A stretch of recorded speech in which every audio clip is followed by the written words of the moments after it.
esteemed Chairperson, Mrs. Badr Said, respected Vice Chairman, Mr. Rafat Said, respected Principal, Dr. Amtul Aziz, members of the faculty, and my dear students. It's an honor and privilege to address you on this special occasion of graduation 2023. Let me begin by congratulating each one of you who will be receiving your degree today. This moment marks an important milestone in your life, a day of achievement, pride, and reflection. Justice Bashir Ahmad Said College for Women is one of the oldest colleges in Tamil Nadu and has a well-deserved reputation as an institution of excellence. Have you ever wondered what makes a college great? Or for that matter, what makes a sports team or a company or an army or a country great? How did Robert Clive, with just 3,000 soldiers, defeat the Nawab Siraj-ud-Dowla of Bengal, who had a massive army of 50,000 soldiers in the Battle of Plassey in 1757? Why are Singapore, Japan, and South Korea richer and far more developed than India, even though they are much smaller in size and have much fewer resources? The answer lies in two things: the quality of human capital, human resources, and how well they are organized. A college does not become great merely because it has got a vast campus or the latest equipment or a fine collection of library books. These are necessary but not sufficient conditions. A college becomes great because of the quality of its human resources, the top management, the teaching and non-teaching staff, and students, and because of how well these resources are organized. Management policies, level of discipline and dedication, work ethic, team spirit, and so on. Your college has been fortunate in having a management headed by Mrs. Badr Said that is committed to excellence, a succession of dynamic principals like Dr. Amtul Aziz, highly disciplined and dedicated faculty, and students who are among the best and the brightest. I take this opportunity to congratulate the Justice Bashir Ahmad Said College for what it has accomplished so far, and I hope it will go on to achieve even greater laurels in the years to come. Today, as you step into the next phase of your journey, I want to share 4 key lessons that will help you navigate your careers and your lives. 1. Be a continuous learner. 2. Develop the right attitude. 3. Cultivate original thinking. And 4. Build mental toughness. Dear graduates, your first key lesson is that you should be a continuous learner.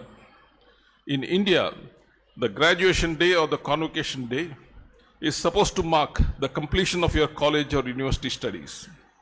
In the USA, the same is called commencement day. I like the American terminology better because it conveys the point that your learning process is not over and that you are just about to begin a new phase of your life. The famous British physicist Sir Arthur Eddington was once asked by a girl at a party as to what he was doing. Eddington replied, "I study physics." "Oh my," the girl said, "you are still studying physics? I finished studying physics last year."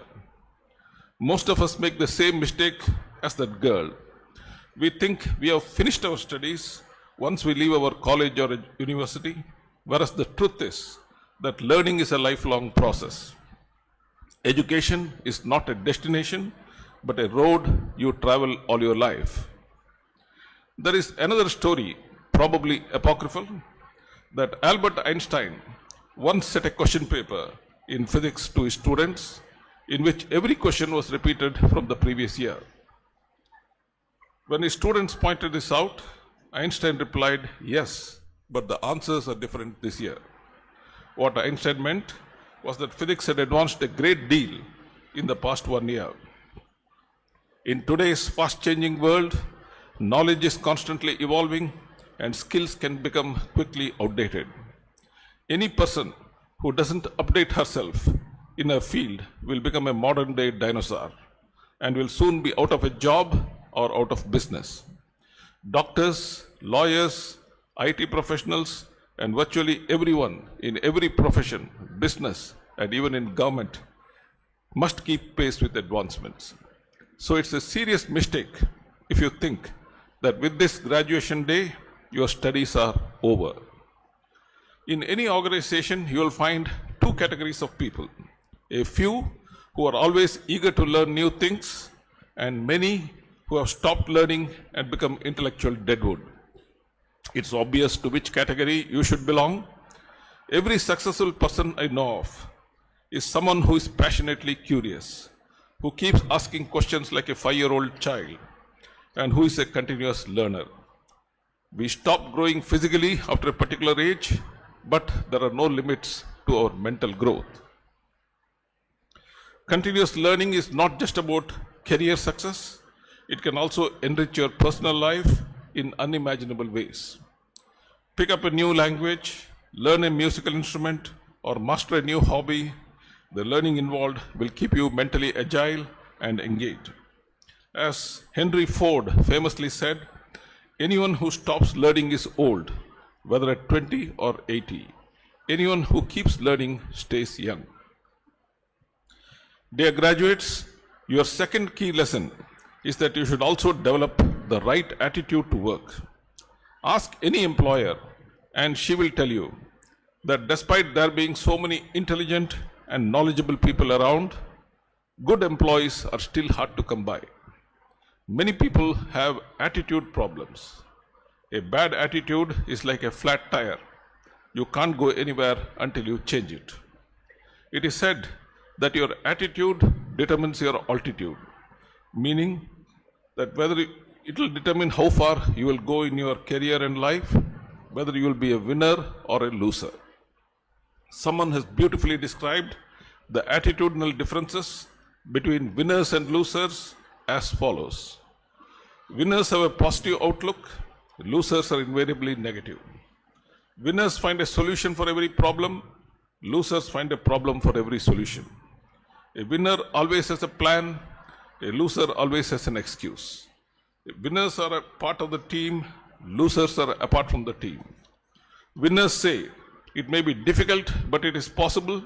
Losers say, it may be possible, but it is too difficult.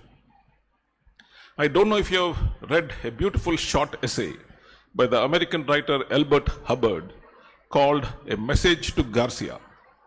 If not, I suggest that you Google the title and read this inspirational essay. In 1898, there was a war between the USA and Spain. Cuba was then a Spanish colony. Garcia was a Cuban revolutionary leader who was waging a freedom struggle against the Spaniards. He was hiding deep in a jungle. The US President, William McKinley, wanted to enlist the support of Garcia in the war against their common enemy, Spain. But he did not know how to reach him. His advisors told him, there's a man called Rowan who has a reputation for successfully doing any job he is interested with. Perhaps he can deliver the message to Garcia. So the president sent for Rowan and handed him a letter of introduction and a sealed envelope containing a secret message to Garcia. Did Rowan say, what is this? How do you expect me to find Garcia with almost nil information, deep inside a Cuban jungle, and at a time when the country is torn by war? No. Rowan quietly collected the envelope, made a few inquiries, took a boat to Cuba, landed on a secret beach, worked his way into the forest, met Garcia, handed him the president's secret message, and returned to the USA within 15 days. In his essay, Albert Hubbard praised Rowan's positive attitude to work and ability to get things done, and lamented how few people were there like him who could be trusted to deliver. Far too many employees are shirkers who avoid taking on responsibilities and try to pass the buck. There are others who are just glib talkers who promise much but deliver little. There are yet others who mess up whatever they undertake to do. Such people have the anti-Midas touch. They are bunglers. Only a small percentage of employees are like Rowan. They take responsibility and can get things done. They are the go-getters. Every organization has these 4 categories of people: the shirkers, the talkers, the bunglers, and the go-getters. Only the percentages vary. Be a go-getter, a doer, someone who can be trusted to deliver. As Jawaharlal Nehru once said, I am not interested in excuses, I am only interested in things done. Dear graduates, your third key lesson is that you should develop the skill of original thinking or creative thinking. Originality is the key to standing out. Why do people rave about Rajinikanth or Shah Rukh Khan or Tom Cruise? Because they are original. There is something unique about each of them. Nobody respects copycats, whether in the arts, sciences, or business. Originality is what earns admiration. So whatever may be the vocation you take up, always try to be original. Do something creative, something different in a positive sense. When we go to a new movie, or eat in a new restaurant, or buy a new gadget, we are disappointed if they are run of the mill and do not have anything to distinguish them from the rest. The same holds good for you when you go for a job interview or a promotion interview, or when you approach a bank for a loan to start a new project. You will be judged by how original or different you are and how much you stand out from the rest of the crowd. In today's fast-changing business landscape, organizations are constantly seeking new ways to improve products, services, and processes. Take Apple and Google as examples. Apple started out as a company that made the first user-friendly computer with a graphical interface and mouse that could be operated by even a layman. It then branched out to various innovative products like the iMac, the iPod, the iPhone, the iPad, HomePod, Apple Watch, Apple TV, and so on. Similarly, Google started out as a company which provided the best search engine on the web. It then continuously innovated with products like Google Maps, Google Translate, Google Drive, Google Docs, Google Classroom, Android operating system for mobile phones, to name only a few. Creativity is not limited to tech giants. Consider these real-life examples. A Japanese shampoo company faced occasional manufacturing defects where empty plastic bottles would sometimes make it past inspection, and customers were annoyed to find their bottles empty. Suggestions are invited to overcome the problem. Some managers proposed expensive solutions like X-ray or infrared scanning. But one employee suggested a simple fix. Place a fan by the side of the conveyor belt, rotating at just enough speed to blow away an empty plastic bottle, but not bottles filled with shampoo. His suggestion was accepted.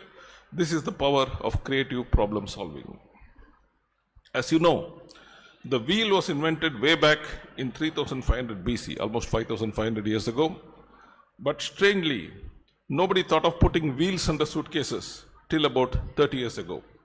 And people used to carry heavy suitcases by hand with great effort. Today we have trolleys, that is suitcases with wheels under them, and dragging them along is a breeze. This is another example of creativity. So don't be under the mistaken impression that creativity is only for scientists, technologists, artists, and musicians. You can be creative in whatever you do. Unfortunately, our education system often prioritizes rote learning over critical thinking. It actually curbs original thinking. I don't know if you have heard the story of Carl Friedrich Gauss, one of the greatest mathematicians who ever lived. He was a German, the son of a poor bricklayer. At the age of 2.5, when his dad had not taught him anything, Gauss once corrected his dad, saying that, I think your calculations are wrong. And his dad added things again and found that his son was correct.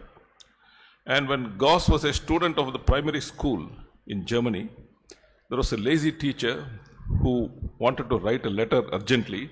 So he thought the best way to keep the students engaged was to give them a small numerical problem. So he said, boys, add up all the numbers from 1 to 100. That is 1 plus 2 plus 3 till 100. He thought it would keep them occupied for about 10 minutes. But no sooner did the teacher sit down and write, my dear so-and-so, Gauss stood up and said, sir, the sum is 5050. The teacher was sure that Gauss was playing a trick on him, so he asked him to get out of the class. 5 minutes later, the smartest of the remaining boys, adding all the numbers the hard way, stood up and said, sir, the sum is 5050. The teacher was surprised. He called Gauss inside and asked him, how did you find the sum so fast? Gauss said, you don't have to add all the numbers. If you study the numbers, you will find the first and the last number, 1 and 100, they add up to 101. The second and the second last number, 2 and 99, add up to 101. Third and third last number, 3 and 98, add up to 101. 4 and 97, 101. The 50th pair, 50 and 51, 101. So the numbers from 1 to 100 can be grouped into 50 pairs, each of sum 101. So adding up all the numbers from 1 to 100 is like adding 101 50 times, which is the same as multiplying 101 by 50 or 5050. Those of you who remember your school arithmetic will realize that this is the formula for the sum of numbers from 1 to n into n plus 1 by 2. This was actually discovered by Carl Friedrich Gauss when he was in his primary school. Now all of us are creative, but our education system smothers our creativity out of us. The great American orator Robert Greene Ingersoll correctly said, our educational system polishes the pebbles and dims the diamonds. Employers value candidates who can think independently, cultivate original thinking. It will set you apart in the job market and beyond. Dear graduates, your fourth and last key lesson is that success is not just about winning, it's also about how you handle pressure and cope with failures. In other words, how tough you are mentally. Life is never a smooth ride. Failures are a part and parcel of it. There are many people who go to pieces in pressure situations and take defeats and failures badly. Some even go to the extent of committing suicide. Remember Winston Churchill's famous words, success is not final, failure is not fatal, it is the courage to continue that counts. Let me tell you the story of a man who failed in business twice in his 20s, coped with the death of his sweetheart at the age of 26, had a nervous breakdown at 27, lost 5 successive elections, was elected president at the age of 52, and went on to become one of the greatest presidents of the USA of all time. That man was Abraham Lincoln. Or consider the life history of the British writer J.K. Rowling. Before her Harry Potter novels became a global phenomenon, she was a penniless divorcee, raising a child on her own, living on welfare, who underwent depression and faced dozens of rejection letters from publishers. Today, she is wealthier than the English monarch. Michael Jordan, often regarded as the greatest basketball player of all time, once couldn't get selected for this high school basketball team. Instead of giving up, he worked harder and became a legend. He famously said, I have missed more than 9,000 shots in my career. I have lost almost 300 games. On 26 occasions, I have been entrusted to take the game-winning shot and I missed.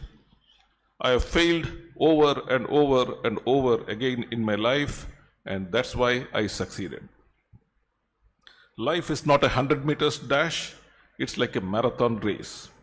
Even if you stumble and fall a few times in a marathon race, you can always pick yourself up and run and even win the race. So don't get disheartened by temporary failures or overwhelmed by pressure situations. The great English writer Oliver Goldsmith said, our greatest glory consists not in never falling, but in rising every time we fall. It is this bounce back ability that determines success. Cultivate resilience and mental toughness, and success will follow. Dear graduates, I am aware that most youth, particularly at your age, don't like advice. It is said that there are two kinds of fools in the world: those who give advice and those who do not take it. I deliberately chose to belong to the first category in the fond hope that you do not belong to the second. I thank the Justice Bashir Ahmad Saeed College for Women for doing me the honor of being the chief guest at this function. I wish you all great success in your professional and personal lives.